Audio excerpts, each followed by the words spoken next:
पहली दफा जब मैंने उसे देखा, गौर फरमाने वाली बात थी। वह नजर तो पहली थी, पर ना जाने क्यों मुझे बहुत पुरानी से लग रही थी। प्रशासनिक भवन की छठी मंजिल। मुझे एकदम सही से याद है, वहीं मैंने पहली बार उसे देखा था। बस एक पल के लिए। न ही उसका नाम पता था और न ही उसके बारे में कुछ और जानता था। हाँ, पर मैं जानना चाहता था। रोज के जैसे मैं आज भी शाम को ग्राउंड में घूमने के लिए निकला था। अचानक फिर से वही हल्के भूरे बाल, एकदम काली आंखें और कुछ 5 फीट की लंबाई। मैं एकदम से उसे देखता रहा और ना जाने कब मेरी आंखों से ओझल हो गई, मुझे नहीं पता चला। पीछे पलटकर देखा तो सिर्फ उसके लहराते हुए बाल दिख रहे थे। कुछ ही दिन बीते रहे होंगे, कॉलेज की एक प्रतियोगिता में हमारी मुलाकात हुई। हम दोनों इस प्रतियोगिता के प्रतिभागी थे। थोड़ी बातचीत हुई। सोफिया पहली बार में मुझे बहुत प्यारा नाम लगा, या वास्तव में वह प्यारा था। मैं उसे अपना नाम बताना भूल गया, या शायद वह पूछना। हमारी थोड़ी बातचीत शुरू हुई।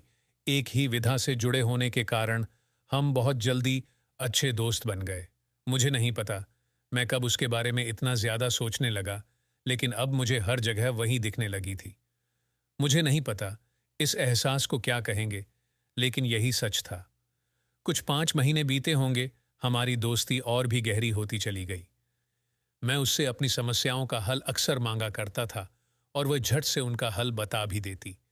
कुछ ऐसा ही रिश्ता था हमारा। मैं उससे कुछ और भी कहना चाहता था, पर नहीं कह सका। डर था या कुछ और, मैं कह नहीं सकता।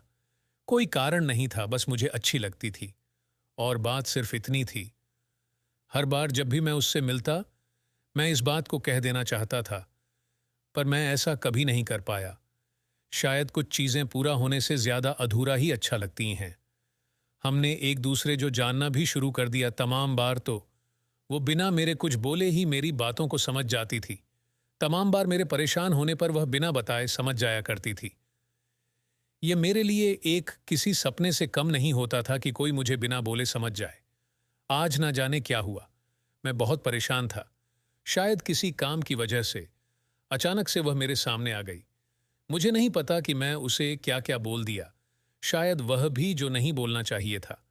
मैं उससे यह कभी नहीं कह पाया कि वह मुझे अच्छी लगती है, पर ना जाने कैसे आज मैंने उसे कह दिया कि तुम मुझसे कभी बात मत करना। कुछ पुरानी बातें और भी याद आ गई, पर मैं उन्हें नहीं कह सका। बात कभी बन पाई या नहीं मुझे नहीं पता, पर बिगाड़ने में मैंने कोई कसर नहीं बाकी रखी।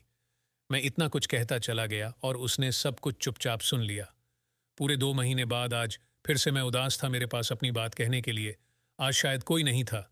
ऐसे ही वीडियो देखने के लिए चैनल को लाइक और सब्सक्राइब करें।